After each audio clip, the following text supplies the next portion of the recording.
बीच एक और बड़ी खबर आपको बता दें, पाकिस्तान ने भारत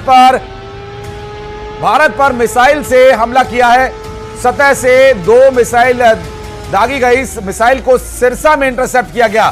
भारत पर मिसाइल से हमला किया गया। सूत्रों के हवाले से बड़ी खबर, पाकिस्तान ने भारत पर हमला किया है। सूत्र बता रहे हैं भारत पर मिसाइल से हमला किए जाने की बात सामने आई। सतह से मार करने वाली मिसाइल से हमला किया गया, जिसे भारत में इंटरसेप्ट कर दिया गया। और संदीप हमारे सहयोगी इस बीच हमारे साथ जुड़ गए। संदीप, बड़ी खबर भारत पर सूत्रों के हवाले से मिल रही जानकारी कि हमला किया गया मिसाइल से। पाकिस्तान में 3 एयरबेस पे धमाका हुआ, धुआं पाकिस्तान हो गया, लेकिन इसके बाद पाकिस्तान अपनी हरकत से बाज नहीं आ रहा है। उसने भारत पर मिसाइल से अटैक किया है। जो सूत्रों से मिली जानकारी है कि सिरसा के पास मिसाइल को इंटरसेप्ट किया गया। ये सबसे बड़ी खबर है, ताज़ा अपडेट है कि पाकिस्तान ने भारत पर मिसाइल से अटैक किया है। अभी तक भारत पर लगातार पाकिस्तान उकसावा भरा रवैया अपना रहा है। लगातार बॉर्डर पर ड्रोन अटैक कर रहा था। बीती रात तमाम ड्रोन से उसने अटैक किए, लेकिन सभी हवा में नेस्तनाबूद कर दिए गए। इसके बाद पाकिस्तान ने एक फिर बड़ी हरकत की है। उसने मिसाइल से अटैक किया है और जो कि सिरसा के पास इंटरसेप्ट की गई है। ये सबसे बड़ी खबर है। पाकिस्तान का आक्रामक रवैया जारी है। वहीं पाकिस्तान आज सुबह धमाकों में तब्दील हो गया। उसके 3 एयरबेस पे धमाका हुआ। ये पाकिस्तान के सेना कह रही है, वहाँ की सरकार कह रही है कि उसके 3 एयरबेस पे धमाके हुए हैं। जो सूत्रों से जानकारी बाहर आ रही है कि वहाँ पे जब धमाके हुए पूरा पाकिस्तान दहल गया है, धुआं हो गया है। जानकारी ये मिली है कि उसके कई एयरक्राफ्ट भी नुकसान पहुँचा। इसके साथ ही रनवे में भी तमाम नुकसान हुआ है। लिहाजा पाकिस्तान बौखलाया हुआ है और भारत पे उसने मिसाइल से अटैक किया है, ऐसी जानकारी अभी ताज़ा आ रही है। हालांकि मिसाइल को इंटरसेप्ट कर दिया गया है। जानकारी ये भी मिली है कि पाकिस्तान ने इस मिसाइल के जरिए दिल्ली को निशाना बनाया था, जो कि सिरसा में इंटरसेप्ट कर ली गई है। बड़ी खबर है दर्शकों के पास कि सुबह सुबह जो है भारत और पाकिस्तान के बीच संघर्ष और बढ़ता नजर आ रहा है। अभी सुबह हो रही है, सूरज निकलना बाकी है, लेकिन तनाव चरम पर पहुंच गया है। इससे पहले 4 बजे के करीब खबर आई थी पाकिस्तान से। उसकी फोर्सेस ने यह कबूल किया था कि उसके 3 एयरबेस ऐसे हैं जो कि रणनीतिक तौर पर बेहद अहम हैं। वहां पर धमाके की आवाज़ आई, बड़े धमाके हुए हैं। जैसे वीडियोज भी आ रहे हैं कि जिस तरीके से वहां पे धमाके हुए हैं बेहद खतरनाक थे। ये भी जानकारी मिल रही है कि उससे कई एयरक्राफ्ट को नुकसान हुआ है। साथ ही एयरबेस का जो रनवे है वो भी क्षतिग्रस्त हो गया है। बड़ी अपडेट है। इसके बाद बौखलाए पाकिस्तान ने दिल्ली की ओर मिसाइल दागी है, जो कि सिरसा में इंटरसेप्ट कर ली गई है। निश्चित रूप से। और फतेह-2 ये वो मिसाइल है जो पाकिस्तान की तरफ से दागी गई थी और दिल्ली को निशाना बना करके संदीप ये मिसाइल वहां से चलाई गई थी, जबकि इसे सिरसा में इंटरसेप्ट किए जाने की बात भी सामने आई। सूत्रों के हवाले से मिल रही जानकारी, भारत और पाकिस्तान के बीच द्वंद्व बढ़ता हुआ दिखाई दे रहा है। पाकिस्तान की तरफ से भारत पर सूत्रों के हवाले से जानकारी सामने आई कि भारत पर फतेह-2 मिसाइल का इस्तेमाल करके दिल्ली को निशाना बनाकर यह हमला किया गया है। संदीप, इससे यह जाहिर होता है कि पाकिस्तान अभी भी बाज नहीं आ रहा है और पाकिस्तान पर जो पाकिस्तान में बीती रात अभी जो हमले की खबर सामने आई है, उसके बाद पाकिस्तान ने बौखलाहट में यह कदम उठाया। बिल्कुल, जिस तरीके से पाकिस्तान में लगातार धमाके हुए रात में, उस तरीके से जो वहाँ पे हालात बने हुए हैं वो अपनी जनता को चेहरा दिखाने के काबिल वहाँ के लीडर्स और आर्मी अफसर नहीं रह गए, क्योंकि पूरा पाकिस्तान रात भर नहीं सो पाया है। वहाँ लगातार धमाके हुए। हालांकि भारत सरकार ने अभी इसकी कोई जिम्मेदारी नहीं ली है, ना ही भारत की सेना ने ऐसा दावा किया है कि उसने पाकिस्तान पे कोई अटैक किया है। लेकिन इन धमाकों से पाकिस्तान पूरी तरीके से बौखला गया है। उसने दिल्ली पर मिसाइल दागी है, फतेह-2 मिसाइल दागी है। इसके बाद ये मिसाइल इंटरसेप्ट कर ली गई, क्योंकि भारत का जो एयर डिफेंस सिस्टम है वो बेजोड़ निकल रहा है। लगातार जो पाकिस्तान से हरकत की जा रही है, चाहे वो ड्रोन अटैक हो, मिसाइल अटैक हो, सभी हवा में ही ध्वस्त किए जा रहे हैं। ये भी भारत को एक बड़ी कामयाबी मिली है कि पाकिस्तान की जो बेहद आक्रामक मानी जाने वाली फतेह-2 मिसाइल को इंटरसेप्ट करके उसे मार गिराया गया। और अभी तक जो जानकारी मिली है, इस मिसाइल से कोई भी क्षति भारत को नहीं हुई है। लेकिन और बात वो ये कि पाकिस्तान की तरफ से ये हरकत बीती रात भी की गई थी, जब 300 से 200 से 300 ड्रोन्स उड़ा करके पंजाब के सरहदी इलाकों, राजस्थान के सरहदी इलाकों में ड्रोन से हमला किया गया था और अब यह हमला फतेह 2 मिसाइल तक आ गया है और भारत को इसके लिए अपने आप को और तैयार रखना होगा। हालांकि भारत का जो एयर डिफेंस सिस्टम है वो बहुत ही मजबूत और अभेद्य है, लेकिन भारत को अब आगे और भी पाकिस्तान के घातक और नापाक हरकतों के लिए तैयार रहना होगा।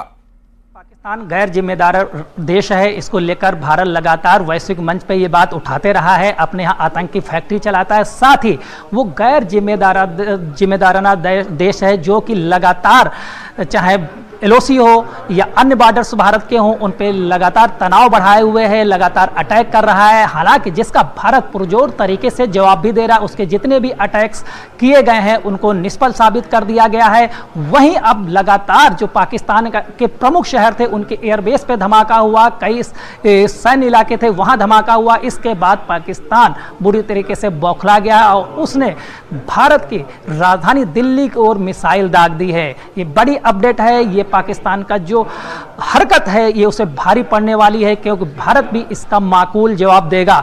इसके बाद आज दिन भर ये बड़ा कदम होगा कि भारत सरकार इस पे क्या फैसला लेती है, कैसी वैश्विक नेताओं तक ये बात पहुंचाई जाती है। विरोध दर्ज कराया जाएगा तो जाहिर है कि जो विश्व पटल पे भारत इसको लेकर कड़ा विरोध दर्ज कराएगा। किस तरीके से पाकिस्तान आक्रामक रवैया अपना रहा है जो कि आगे चल के उसके लिए बड़ा घातक साबित होने वाला है। क्योंकि श्रीनगर के आसमान में पाकिस्तानी जहाजों के साथ जबरदस्त मुठभेड़ चल रही है। इस वक्त की ये बड़ी खबर आ रही है, पाकिस्तान की ओर से भारी हवाई इन्फिल्ट्रेशन यहां पर किया गया है और श्रीनगर के पास के इलाके में फायरिंग हो रही है। बड़ी खबर आ रही है कि पाकिस्तान की ओर से श्रीनगर के आसमान में जबरदस्त तरीके से अटैक किया गया है तो हमारे ओर से उनका प्लेन गिराया गया है। इन सब के बीच मुठभेड़ की खबर भी आ रही है, पाकिस्तान के साथ भारी हवाई मुठभेड़ जारी है। ये इस वक्त की सबसे बड़ी खबर है, यानी कि पाकिस्तान की एयरफोर्स ने अपनी तरफ से अपनी पूरी ताकत झोंक दी है। हमारे साथ इस वक्त खालिद मौजूद है। खालिद, क्या अपडेट है, श्रीनगर के आसमान में क्या चल रहा है? देखिए, जिस तरह से हम सुबह से ही देखे अर्ली मॉर्निंग से जिस तरह से एयर स्पेस वायलेशन होने की खबरें आई, उसके बाद कुछ ड्रोन्स भी यहाँ पर देखे गए और फिर कुछ ज़ोरदार धमाके भी सुनाई दिए गए। उसके बाद एयर टू एयर एंगेजमेंट जो भारत और पाकिस्तान के बीच है वो यहाँ पर भारी मात्रा में देखने को मिल रही है और उसके चलते हुए जो अपनी तैयारी है आसमान में मुठभेड़ का मतलब है कि क्या ये डॉग फाइट है? खालिद कंफर्म करें, क्या पाकिस्तान के जो लड़ाकू विमान है उनको भारत के लड़ाकू विमानों ने एंगेज किया हुआ है, उन्होंने गिराया है या फिर मिसाइल डिफेंस सिस्टम से गिराया गया है? कोई इंफॉर्मेशन इसको लेकर? देखिए, अभी तक ये क्लियर नहीं हो रहा है कि ये जेट जो गिरने की खबर आ रही है ये कैसे गिरा है, लेकिन जो एक्टिवेशन हुई थी अर्ली मॉर्निंग वो एयर डिफेंस सिस्टम की ही हुई थी और ज़्यादातर आशंका उसी की लगती है क्योंकि जो एयर स्पेस वायलेट हुआ था ये खबर तो आई थी, लेकिन उसके बाद खालिद आपके पास लौट कर आएंगे। इस वक्त एक और बड़ी खबर आ रही है, शहबाज शरीफ ने हाई लेवल बैठक बुलाई। देखिए, पाकिस्तान में इस वक्त जो कुछ भी चल रहा है, सबसे बड़ी बात है दहशत चल रही है पाकिस्तान में, खौफ चल रहा है पाकिस्तान में। हाई लेवल पाकिस्तानी मीडिया के हवाले से जो खबर आ रही है उसमें यह कहा गया कि एनसीए की बैठक बुलाई गई है और न्यूक्लियर कमांड को चेयर करती है। क्या ये अगर पाकिस्तान की ओर से एनसीए की बैठक बुलाई गई है, हमारे दोनों डिफेंस एक्सपर्ट कौन इसमें बताना चाहेगा? सर, एनसीए की बैठक बुलाई गई है, क्या इसके मायने हैं पाकिस्तान में? देखिए, वर्ल्ड को, दुनिया को ये दिखाना चाहता है कि ये किस लेवल पे एस्केलेट हो चुका है वॉर और प्लीज हमारी हेल्प के लिए आइए, जल्दी आइए। नहीं, ये बहुत बड़ी बात आप कह रहे हैं सर। जी जी बिल्कुल। ये 2019 के बाद ये बैठक हो रही है, आफ्टर 6 ईयर से बैठक बुलाई गई है, तो इसका मतलब कि जो कहा जा रहा था अमेरिका की तरफ से, ये सिग्नलिंग है हम जैसे मुल्क के लिए कि आप तैयार हो जाइए, हम लोग तैयारी कर रहे हैं। तो क्या कल जेडी वेंस का जो बयान था अमेरिका के उपराष्ट्रपति का कि उम्मीद है कि यहाँ न्यूक्लियर वॉर नहीं होगा, अब ये पाकिस्तान की एक तरीके से पूरे वर्ल्ड को ये थ्रेट है, ये गिदड़ भपकी है, ये क्या है?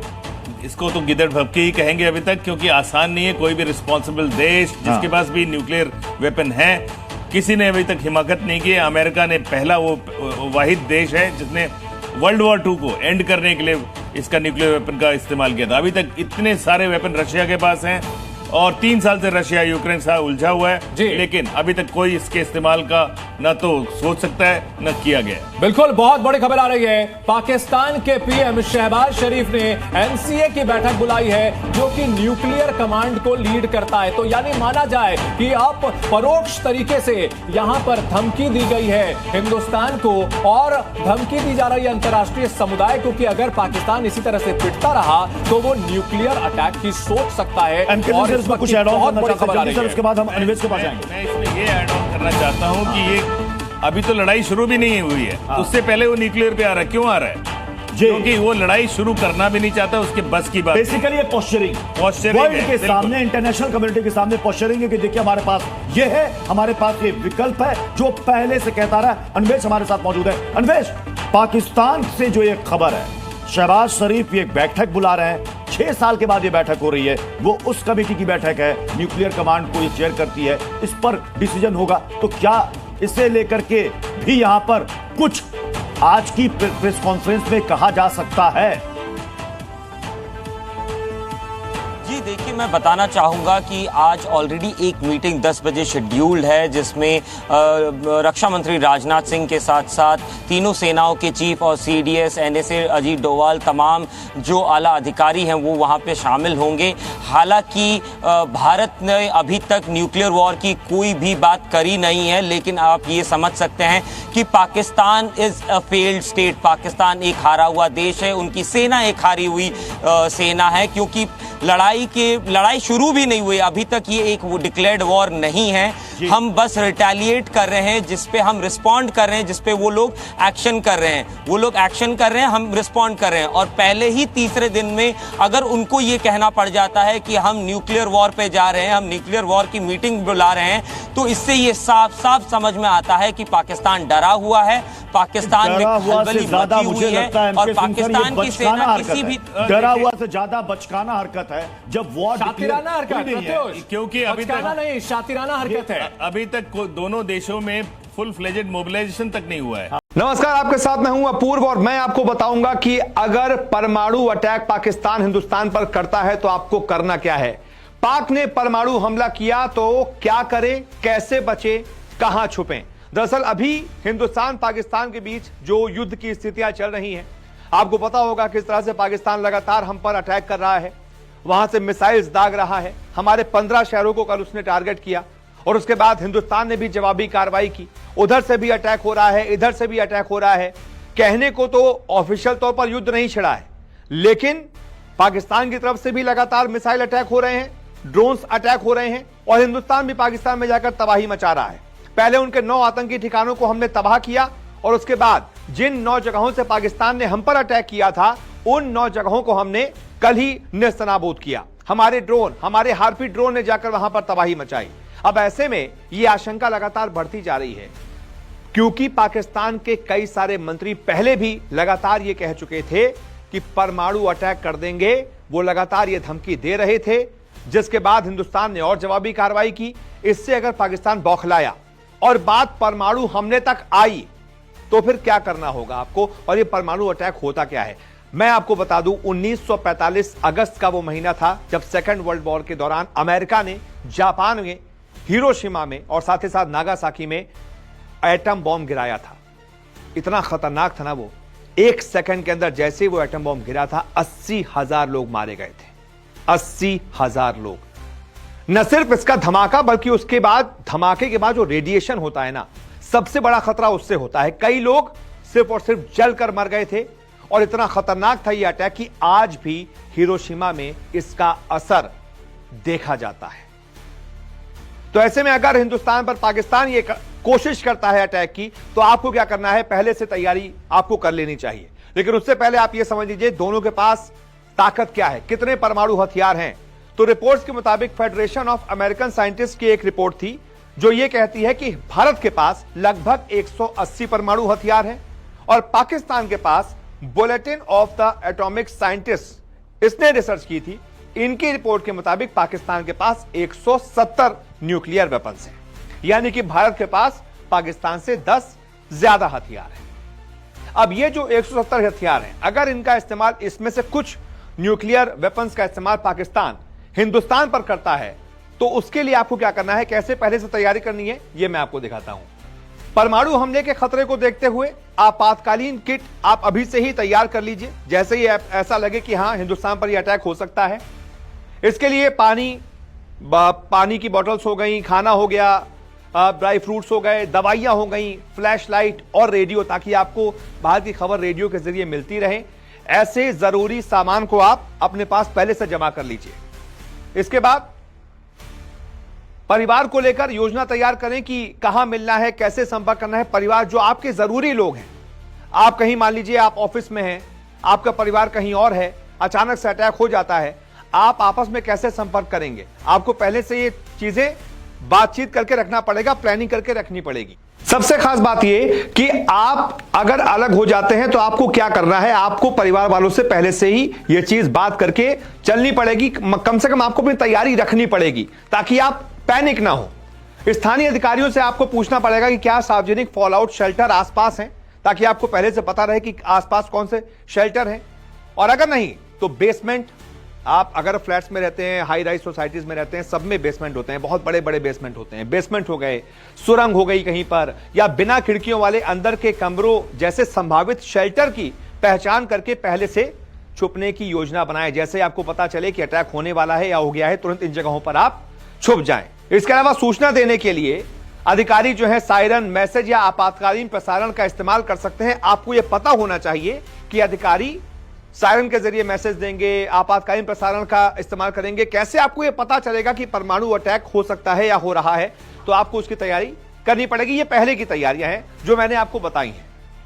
अब परमाणु हमले से बचाव कैसे करें, हो गया मान लीजिए अटैक, कैसे बचाव करेंगे उसकी जानकारी। परमाणु विस्फोट एक रेडियो एक्टिव ब्लास्ट होता है, रेडिएशन ज्यादा खतरनाक होता है। ऐसे में आप विस्फोट से जितनी दूर होंगे उतने सुरक्षित होंगे। कैसे दूर होंगे ये मैं आपको बताता हूं। जरूरी है कि विस्फोट के समय भूमिगत आश्रय स्थलों का चुनाव किया जाए, यानी कि बेसमेंट हो गया, कोई भी शेल्टर होम हो गया, वहां पर आप तुरंत चले जाइए। बेसमेंट, शेल्टर होम्स या सबवे स्टेशन काफी ज्यादा सुरक्षा आपको प्रदान करते हैं। जैसे ही ये अटैक हो आप बेसमेंट में चले जाएं, शेल्टर होम्स में चले जाएं, सबवे स्टेशन कहीं पे भी आप चले जाएं जहां आप एकदम लॉक्ड हो जाएं, आपके रेडिएशन आप तक पहुंच ना पाए। विस्फोट के समय अपने आसपास एक सुरक्षा शील्ड को चुने। सुरक्षा शील्ड जैसे कंक्रीट हो गई, ईंटें, पैक की गई मिट्टी की शील्ड विकिरण के जोखिम को कम कर सकती है। बहुत मोटी कहीं पर कंक्रीट की दीवारें हैं उसके बीच में चले जाइए, ईंट पत्थर है कहीं पर उससे पैक्ड है वहां पर चले जाइए। ये आप ऐसे बचाव कर सकते हैं। आप जहां भी हैं, अगर वहां कोई ठंडी बंद सुरक्षित जगह है तो वहां पर पनाह ले लीजिए। कहीं भी आप हो, अगर यह अटैक होता है आपको उस जगह पर अपने आप को सुरक्षित कैद कर लेना है ताकि आप रेडिएशन से बचें।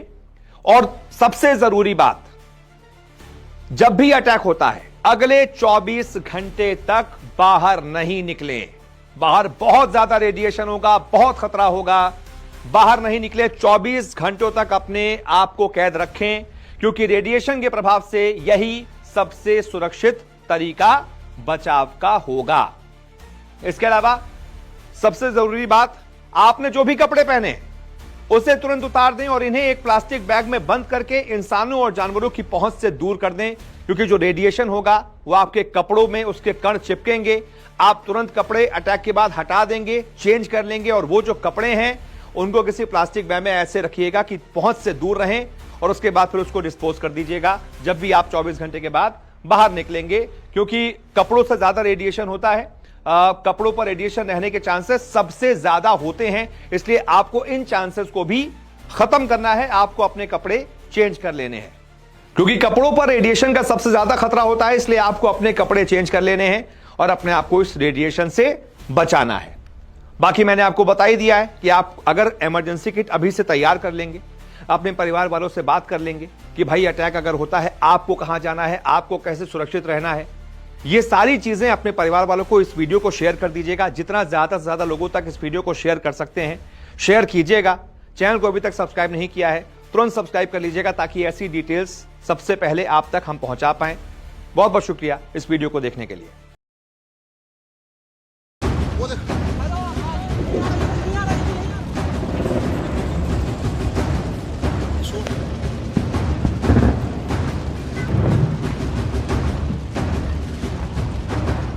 भारत के ऑपरेशन सिंदूर के बाद पाकिस्तान बौखलाया हुआ है और लगातार हमले कर रहा है। बीती रात पाकिस्तान ने फतेह-1 मिसाइल और कई ड्रोन हमले किए, लेकिन भारत की मजबूत सुरक्षा प्रणाली ने इन सभी प्रयासों को विफल कर दिया।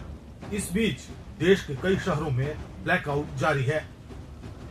पहलगाम हमले का बदला लेने के लिए भारत द्वारा चलाए गए ऑपरेशन सिंदूर से पाकिस्तान की बौखलाहट साफ नजर आ रही है। हालांकि पाकिस्तान के सभी हमले अब तक नाकाम साबित हुए हैं। भारत की वायु रक्षा प्रणाली ने ड्रोन और मिसाइलों को हवा में ही मार गिराया। खबर है कि पाकिस्तान ने बीती रात फतेह-1 मिसाइल भी दागी, लेकिन इसे हरियाणा के सिरसा में मार गिराया गया। पाकिस्तान से सटे सभी भारतीय शहर हाई अलर्ट पर हैं। कई इलाकों में ब्लैकआउट लागू कर दिया गया है। हवाई हमले की चेतावनी देने वाले सायरन बज रहे हैं और आम जनजीवन बुरी तरह प्रभावित है। आइए जानते हैं कुछ अपडेट्स के बारे में। 9 मई की रात पाकिस्तान ने बैलिस्टिक मिसाइल दागी। भारत के एयर डिफेंस सिस्टम ने इसे सिरसा में मार गिराया। कोई जनहानि नहीं हुई। वहीं जालंधर में कंगनीवाल गांव में एक पाकिस्तानी ड्रोन गिरा, जिससे एक व्यक्ति गंभीर रूप से घायल हुआ। यह स्थान आदमपुर एयरबेस के पास स्थित है। 9 मई की रात जालंधर के कंगनीवाल क्षेत्र में कई धमाके सुने गए।